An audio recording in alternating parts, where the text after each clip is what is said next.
bueno, ya vimos entonces cuáles son los requisitos para que una SAB cotice en la Bolsa Mexicana de Valores, que no son los mismos en Estados Unidos, ¿no? Entonces en Estados Unidos es otra historia, pero bueno, esto es lo que hay que conocer de México.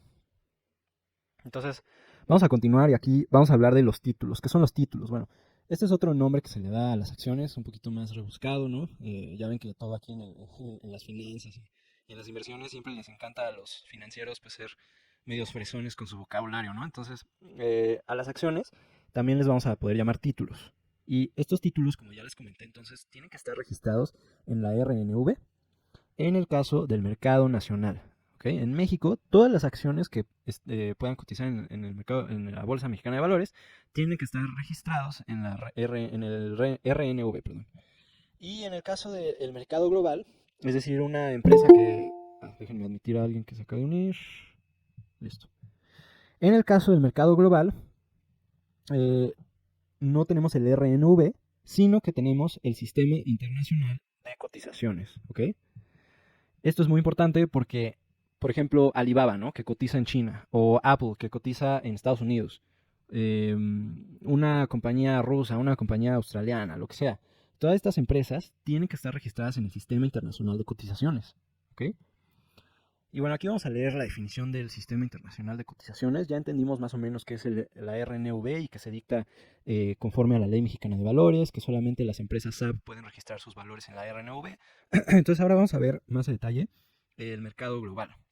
En el caso del mercado global, las acciones de las empresas extranjeras tienen que estar registradas en el mecanismo en donde se operan valores extranjeros. El SIC es el mecanismo donde se operan los valores extranjeros no listados en México, pero reconocidos por la CNBV. Es decir, otra vez vemos a la Comisión Nacional Bancaria y de Valores. Y entonces aquí dice la BMV, o la BMV, la Bolsa Mexicana de Valores, o Viva. Esta es una nueva bolsa que existe aquí en México desde hace ya 3 años. Son las encargadas de gestionar ante la CNBV los reconocimientos de mercados de valores y emisores extranjeros. Entonces aquí hay nueva información, ¿no? Vamos a digerirlo un poquito. Tenemos entonces la Bolsa Mexicana de Valores, que es la que todos conocemos por excelencia, ¿no? Esa esfera curiosa que vemos en Reforma es la BMV. Y aquí tenemos a Viva, o Bolsa Institucional de Valores. Esta bolsa fue creada hace un poco más de 3 años y bueno, ahora es digamos que un competidor directo de la BMW. Y de hecho lo que ellos quieren hacer es moverse a Guadalajara, porque pues realmente aquí cuando nosotros escuchamos hablar de la Bolsa Mexicana de Valores, pues solamente vamos a pensar en la BMW. Sin embargo, ya existe Viva. Entonces, lo que ellos quieren hacer es moverse a Guadalajara, porque pues, aquí digamos que el territorio ya es de la BMW, que todos conocen a la BMW. Entonces, ellos se quieren mover para tener ya su mercado más fuerte, que más los volteen a ver, ¿no? Y estas bolsas van a ser las encargadas de gestionar ante la CNBV todos los reconocimientos de los mercados de valores y emisores extranjeros. Es decir, que Apple cuando llegó a México a través del SIC, fue la Bolsa Mexicana de Valores que se encargó de registrar ante la CNBV todos los requisitos para que esta institución reconociera a Apple como una inversión, como una empresa segura. ¿Ok? ¿Cuáles son las ventajas de estos dos sistemas? Que es SIC BMB y SIC Viva, ¿no? Son dos sistemas diferentes de las dos bolsas que existen aquí en México. Y bueno, las ventajas son que es un mismo esquema fiscal que el mercado local. Esto quiere decir que, ok, Apple puede venir aquí a México a cotizar, a vender sus acciones, pero tiene que apegarse a las reglas que tiene la CNBV, ¿de acuerdo? ¿Y eso qué significa? Bueno, que nosotros vamos a estar pues protegidos porque la CNBV, como ya les comenté hace ratito, se encarga de garantizar que nosotros como inversionistas pequeños tengamos esa seguridad que necesitamos para invertir. ¿Ok? Entonces, esta es una primera ventaja. Una segunda ventaja es que nosotros como inversionistas vamos a poder diversificar de forma internacional sin la necesidad de aperturar contratos de inversión en el extranjero. No tengo el dato de cuándo se creó el sistema internacional de cotizaciones. Sería algo interesante de ver. Sin embargo, me parece que hace 15 años todavía no existía. Entonces, si nosotros queríamos invertir en Apple, teníamos que abrir contratos en un broker, en una casa de bolsa extranjera, en donde tuvieran esta empresa, ¿no? O si queríamos invertir en Alibaba, ¿no? O cualquier empresa extranjera en la que nosotros quisiéramos invertir hace 15 años, era imposible invertir fácilmente aquí en México. Teníamos que abrir contratos con brokers, con casas de bolsa extranjeras, para nosotros poder invertir. Sin embargo, hoy ya podemos invertir en ellas a través de este sistema internacional de cotizaciones Y como otra ventaja vemos que cualquier inversionista participa. Finalmente, tenemos los mismos derechos.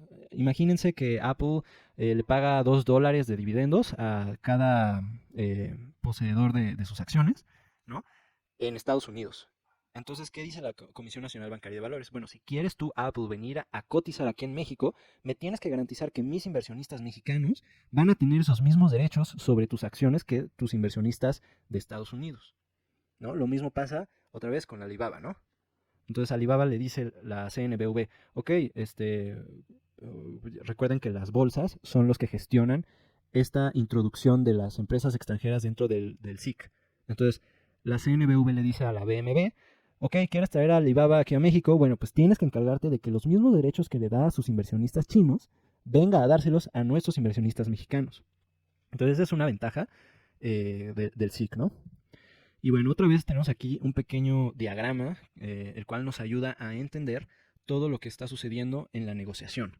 Tenemos entonces a las emisoras, ya para que nos quede más claro, ¿no?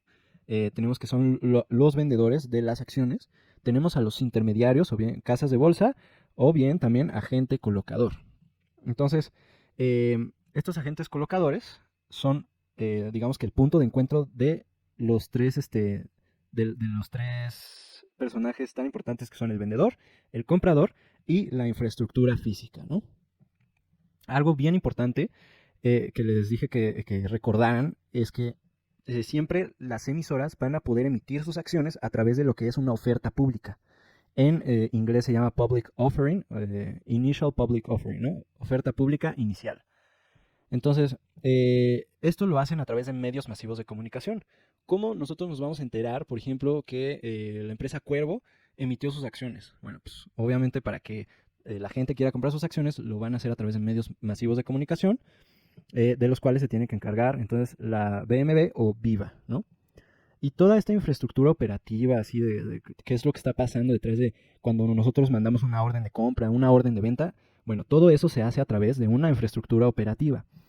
Y aquí está bien curioso porque seguramente vieron la película del Lobo de Wall Street, o bueno, si no la vieron, o si sí la vieron, seguramente recordarán que allí aparecen como que todos así en Wall Street con sus teléfonos y gritando y aventando papeles, ¿no? Así como medio un caos, ¿no? Y está muy interesante eso. ¿Por qué? Porque antes eh, los precios de las acciones, pues obviamente no habían celulares, no habían infraestructuras electrónicas de negociación.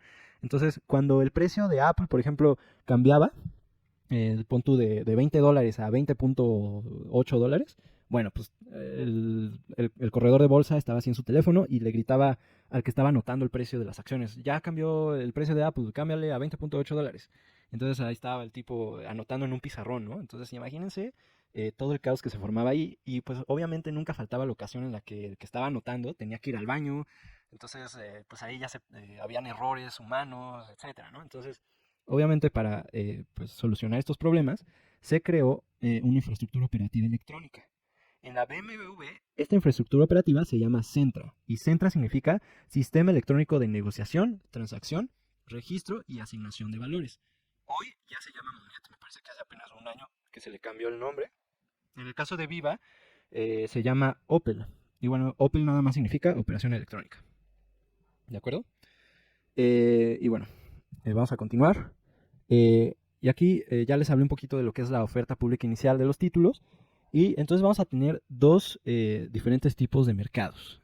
El primero es el mercado primario, y que es la colocación por primera vez de nuevas emisiones de títulos o de acciones a través de la oferta pública primaria en una bolsa de valores por medio de un agente colocador o bien casa de bolsa. Entonces, ¿qué significa esto? Recuerdan que yo les dije que en el caso de las empresas extranjeras eran la BMB o Viva, es decir, las bolsas, que se encargaban de colocar a las empresas extranjeras en el mercado mexicano. Bueno, pues en el caso de las empresas mexicanas, no son las bolsas las que se encargan de colocar aquí en el mercado mexicano sus acciones. En el caso de las empresas mexicanas, son las casas de bolsa o agentes colocadores, por eso se les llama agentes colocadores. Entonces son esas casas de bolsa. Ahorita está muy de moda GBM, seguramente han escuchado hablar de GBM. Es una casa de bolsa que se encarga justamente de colocar acciones en el SIC, en la RNV, etcétera, ¿no? Perdón, en el SIC no, solamente en la RNV, porque el SIC recuerden que lo colocan la BMB y Viva, ¿ok? Entonces, los recursos monetarios los va a obtener siempre en el mercado primario el emisor, o sea, la empresa. Y es aquí el interés principal de la empresa, obtener recursos monetarios para poder financiar sus proyectos de inversión. Entonces, estas colocaciones primarias se hacen a través de las casas de bolsa en el caso de las empresas mexicanas. Entonces, aquí les pongo un encabezado de una noticia que salió a principios de este año que dice que Miniso llegó al mercado de valores mexicano de la mano de Viva y Cuspit. Entonces, en este caso fue Viva la que se encargó del registro. Se encargó del registro ante la CNBV de que Miniso fuera una empresa segura para invertir para los mexicanos. Entonces Viva le dijo a Miniso, oye Miniso, yo quiero que vengas a cotizar aquí al mercado mexicano. Y bueno, ya Miniso le dijo, pues sí, claro. Entonces, obviamente para las empresas extranjeras siempre es bueno que estén cotizando en un mayor número de bolsas, ¿no? Porque eso significa que va a aumentar la demanda de sus acciones. Recuerden que el precio siempre va a estar dictado por la oferta y la demanda. Entre más casas de bolsa estén cotizando las acciones de una empresa, pues más demanda va a tener. Entonces Viva le dijo a Miniso, oye, vente a cotizar a México. Entonces Viva se encargó de la documentación ante la CNBV y luego Viva fue con Cuspit, con el agente colocador, que es una casa de bolsa. Cuspit es una casa de bolsa, y le dijo, oye, ayúdame ahora a colocar estas acciones de Miniso en tu casa de bolsa, ¿no? Y bueno, pues así es como funciona. En este caso, vamos a hablar... Pregunta, Sí, adelante. tengo una pregunta. Por ejemplo, en este caso, Miniso va a estar en la casa de bolsa de Viva, pero yo desde otra casa de bolsa puedo también comprar acciones de Miniso. Ok, muy buena pregunta. Primero, déjame corregirte, amigo, porque Viva no es como tal una casa de bolsa. Sorry, Cuspit, Cuspit, Sí, quise decir. sí, exactamente. Entonces, Viva es una bolsa de valores, ¿de acuerdo? Bolsa institucional de valores, ¿no? Se llama. Y Cuspit, como bien dices, es la casa de bolsa. Entonces, si yo quiero comprar acciones de Miniso y fue Cuspit la que gracias a Viva colocó las acciones en su casa de bolsa, entonces si yo no soy cliente de Cuspit, yo no puedo comprar acciones de Miniso, ¿de acuerdo? Entonces ahí Okay. es interesante ver cómo también hay competitividad en el mercado de acciones, ¿no? Y bueno, obviamente siempre la competitividad es buena porque aumenta la posibilidad nosotros de invertir en más empresas. Es decir, que obviamente va a ser más atractivo abrir un contrato en una casa de bolsa que tenga más acciones, más emisoras disponibles para invertir, que en una que tenga menos, ¿no?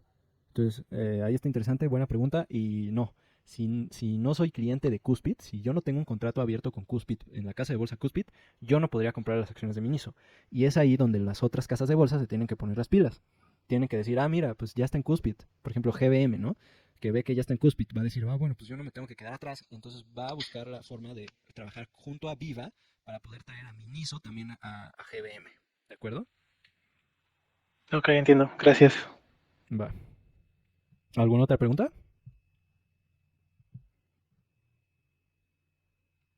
Va, entonces continuamos. Ahora vamos a hablar del mercado secundario. En el mercado secundario la cosa cambia porque ya no es directamente con la emisora con la que vamos a estar negociando, sino va a ser entre otro inversionista, así como tú y como yo.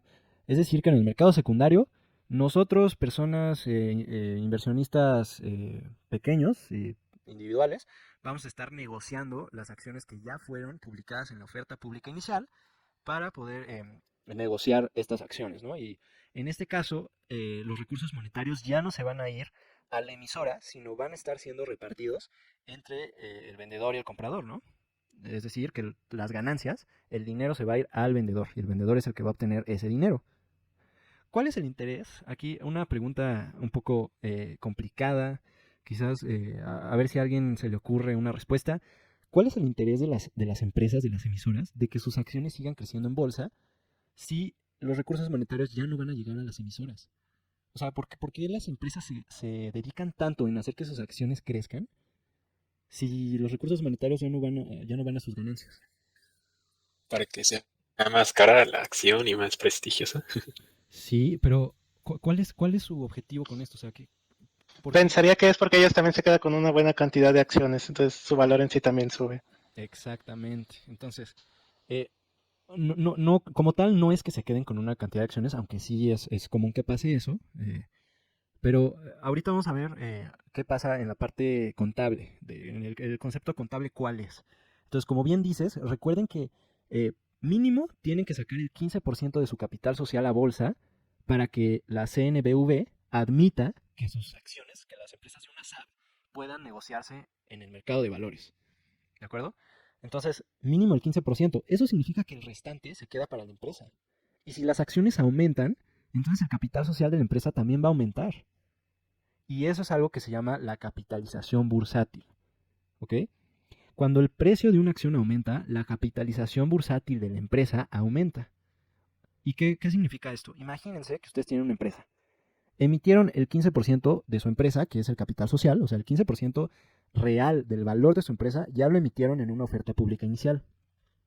El interés de que las acciones de su empresa crezcan es que ustedes en un futuro, imagínense que ahorita pues ya consiguieron su dinero en la oferta pública inicial, pero en un futuro pues siempre las empresas están buscando crecimiento, entonces siempre van a necesitar un financiamiento. Entonces en un futuro, si estas acciones ya crecieron muchísimo, pues sin problema una empresa puede seguir sacando sus acciones en nuevas ofertas públicas, ajá, y así pues sacar más dinero, ¿no? Tener un financiamiento más jugoso. Entonces, esa es una parte importante. Entonces, muy bien, bueno, vamos a continuar. Y aquí les puse un pequeño diagramita entonces para entender qué pasa en el mercado primario. Entonces, por si no, si les está costando un poco de trabajo entender, bueno, espero que con esta diapositiva ya quede más claro. Entonces tenemos una empresa a la cual le falta capital. Entonces, le falta dinero y decide financiarse a través del mercado de acciones, el mercado de capitales, emitiendo nuevas acciones. ¿De acuerdo? Entonces, esta empresa va a contratar a intermediarios bursátiles. Recuerden que una empresa mexicana no saca sus acciones con una bolsa de valores, sino con un agente colocador. Es decir, GBM, Cuspid, la casa de bolsa de BBVA, etcétera, ¿no? Entonces, esta empresa va a contratar a esa casa de bolsa y esta casa de bolsa va a realizar el registro de la emisión de las acciones ante la CNBV y la BMV o bien Viva. ¿De acuerdo? Y este mismo agente colocador también realiza la oferta pública en la Bolsa Mexicana de Valores, fungiendo, valga la redundancia, como agente colocador. Finalmente, bueno, se colocan las acciones de la SAB ante el público inversionista. Entonces, pues aquí está bien resumido cómo funciona el mercado primario. Y bueno, el mercado secundario pues es mucho más sencillo, ¿no? Tenemos a los inversionistas que tienen los títulos, ¿no? Aquí, las acciones.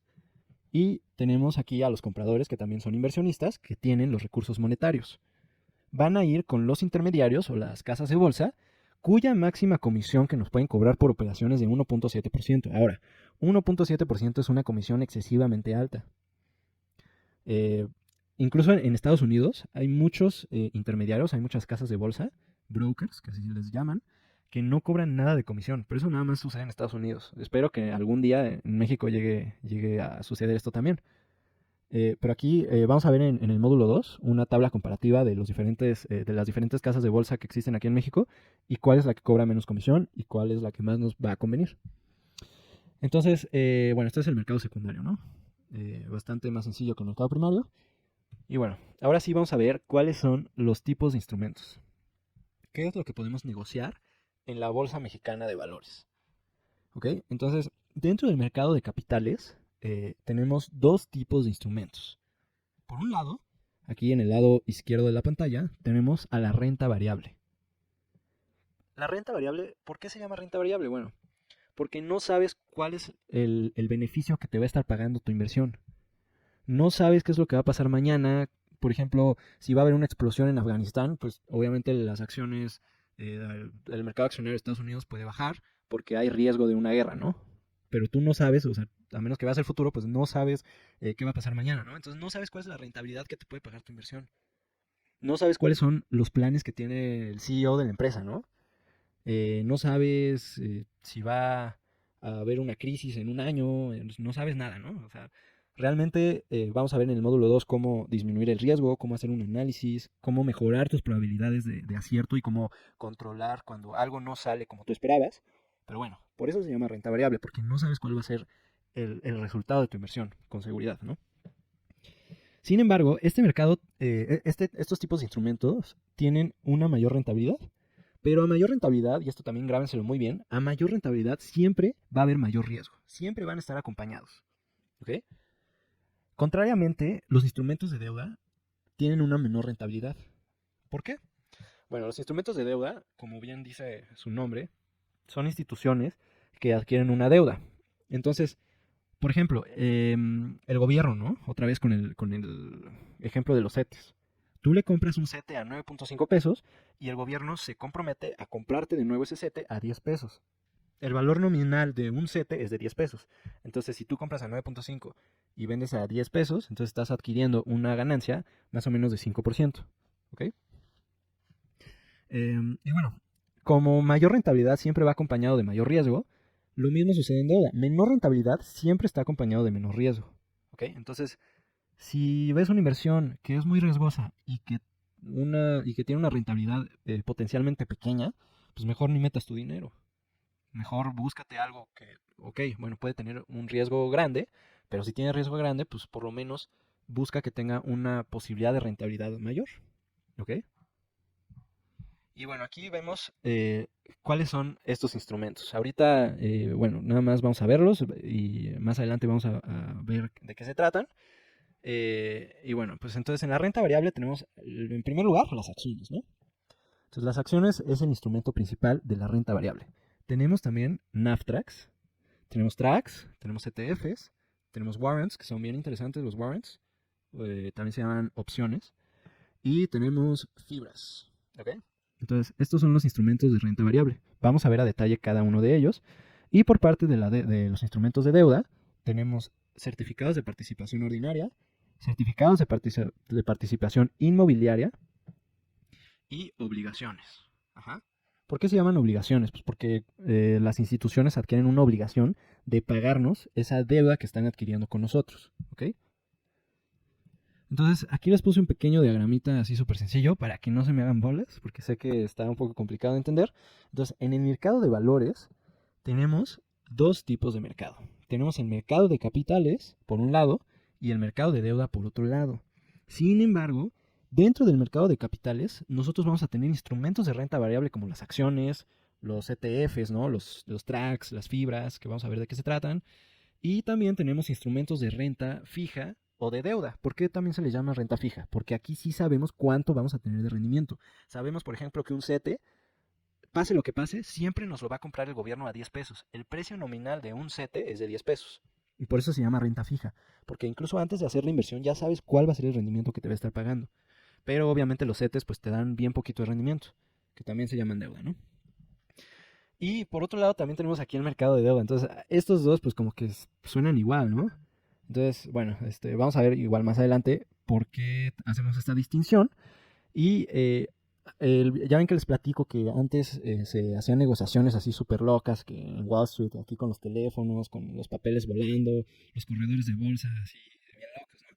Bueno, pues para que no se perdiera esa, digamos, esa tradición en Wall Street, lo que hicieron fue dejar estos instrumentos de deuda, aunque no son renta variable, son renta fija, los decidieron dejar en el mercado de capitales porque estos instrumentos siempre se negociaron en el mercado de capitales, aún siendo de renta fija.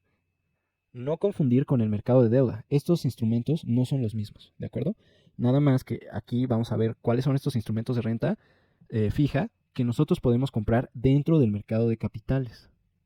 ¿Ok? Bueno. Ok. Entonces, ahora sí vamos a ver la parte de capital de una empresa, pero me parece que eso va a tener que ser mañana.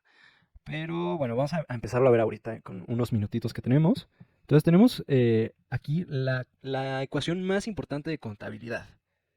¿Cuál es la ecuación más importante de contabilidad? Seguramente lo vieron en alguna clase de economía en la universidad. Y esta ecuación es activos es igual a pasivos más capital social. Entonces aquí lo vemos con un diagramita sencillo, ¿no? Entonces tenemos a nuestros activos. ¿Qué son los activos? Se llaman activos porque son todos los bienes y derechos que la empresa posee y que le va a permitir a la empresa generar riqueza. Por ejemplo, las oficinas que tienen construidas, los camiones que utilizan para hacer envíos, las computadoras que utilizan para hacer sus pedidos, etcétera, ¿no? Sus bodegas, sus inventarios, todo eso son activos. Y por otro lado tenemos aquí los pasivos. Y los pasivos, como les comenté hace ratito, son todas las deudas y obligaciones que adquiere la empresa. Por ejemplo, si pide un préstamo al banco, bueno, pues ese préstamo va a entrar aquí a pasivos. Si, por ejemplo, emite deuda en el mercado de deuda, ¿no? Entonces eso va a entrar aquí a pasivos. Si le debe dinero a sus proveedores, también va a entrar aquí a pasivos. Y el capital, entonces va a ser lo que resta de quitarle a los activos todos los pasivos. Y ese va a ser el patrimonio neto de la empresa. Y esta parte entonces va a ser justamente lo que nosotros vamos a estar comprando con las acciones. ¿De acuerdo? Entonces aquí vemos el activo como si le quitamos el pasivo, o sea, todo lo que tiene de riqueza una empresa, si le quitas todo lo que debe, realmente estás teniendo lo que vale la empresa, ¿no? Y esa es la parte que nosotros estamos adquiriendo. ¿Es posible que los pasivos sean más grandes que los activos? Sí es posible. Y por eso esas inversiones son las peores que podemos hacer. A menos de que sea una inversión especulativa. Y en caso de las inversiones especulativas, siempre grábense que estén dispuestos a perder su dinero. Si invierten en una empresa que no ha generado rendimientos, estén dispuestos a perder su dinero. ¿Por qué? Porque los pasivos van a ser más grandes que los activos. O sea, no hay beneficio ahí, aunque hay más posibilidad de crecimiento, pero siempre tengan eso en cuenta, ¿ok? Y por eso también la CNBV le pide a las empresas SAPI que demuestren por lo menos 3 años de beneficio. Ajá. ¿Para qué? Para que justamente eso de especulación no suceda, que sea una inversión segura, ¿ok? Y bueno, yo creo que le vamos a dejar hasta aquí. Si alguien tiene alguna pregunta, adelante, por favor.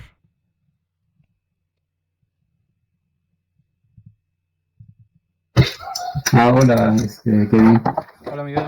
Hola, hola. Oye, pero por ejemplo, o sea, ¿y las empresas chicas entonces cómo le hacen? O sea, porque si no pueden, o sea, si no pueden financiarse de esta forma, que es mucho mejor que la de los bancos, pues quedan los estados. Ok, aquí está, ¿no? Estas pequeñas empresas sí pueden vender sus acciones. Yo no sé si han visto, por ejemplo, Shark Tank, ¿no? Que luego los tiburones le dicen a los dueños de las startups, no, pues yo te doy cierta cantidad por el 40% de tus acciones, ¿no? Entonces, sí puede una pequeña empresa vender sus acciones, pero no es a través de una oferta pública. Se hace a través de un contrato privado de compraventa y a inversionistas, ¿no? Entonces, si queremos nosotros con una empresa entrar a cotizar al mercado de valores, hay primero lo que es un mercado secundario y que solamente los inversionistas institucionales y calificados pueden comprar sus acciones de la SAPIB. O sea que solamente, por ejemplo, el banco Banamex, que ha de tener su área de inversiones, puede comprar acciones de las empresas SAPIB. O inversionistas calificados, que son gente ricachona, millonaria, que tiene inversiones millonarias. Esas personas, pues sí pueden comprar las acciones de la SAPIB. En el caso de estas pequeñitas, también se puede hacer, nada más que es con otro tipo de transacciones. Yo me imagino, la verdad no tengo el dato preciso, yo me imagino que es a través de un contrato privado de compraventa de acciones, pero ya como tal un mercado accionario, un mercado de valores, estas empresas no pueden participar.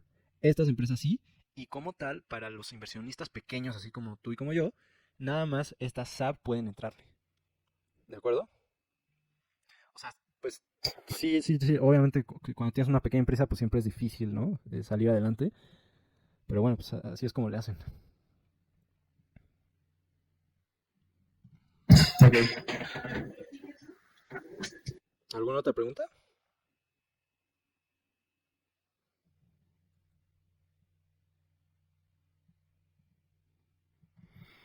Ok, bueno, pues si no hay otra pregunta, ya verán que si esto como que no les gusta tanto, bueno, yo soy muy partidario de que hay que conocer qué estamos haciendo, ¿no? No nada más meternos a la Viva México. Siempre es bueno conocer qué hay detrás de los mecanismos, de las reglas, las instituciones. Y es por eso que le estoy dando este primer módulo. La parte emocionante siempre es el módulo 2, es donde ya vamos a aprender a leer los gráficos, cómo hacer los trades, cómo armar tu estrategia, cómo armar tu portafolio. Eso lo vamos a ver, quizás comencemos este viernes, pero pues ahí pues esperen ese módulo y seguramente les va a gustar muy bien. Y bueno, pues si no hay más preguntas, entonces pues nos vemos mañana y ya resolveré esta parte del Google Meet que nada más deja 1 hora de reunión, ¿vale? ¿Nos enviarás un nuevo enlace para conectarnos? Sí, les mando por WhatsApp, igual por correo les mando la invitación al evento con el nuevo enlace, ¿va? Ok. Vale. Bueno, pues entonces, hasta mañana, chicos. No, Pero bueno. David, que estés muy bien. Sale.